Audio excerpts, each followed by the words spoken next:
L'accés a la urbanització Infant des de la carretera comarcal C44 quedarà tallat aquest dilluns dia 14 de juliol. El motiu són les obres de soterrament del gas, l'aigua i d'altres serveis. Està previst que les obres no durin més d'un dia i que a partir d'última hora de la tarda es torni a obrir el carrer al trànsit.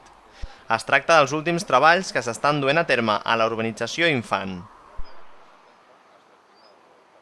Llavors el que es farà és fer un traspàs del gas i de l'aigua potable. L'aigua potable ja passa per allà, però es posarà una canyeria nova de 30, em sembla, i passarà paral·lela a gas, que abans estava més cap als xiprers del parc que hi ha i ara passarà més paral·lel a la tuberia del gas.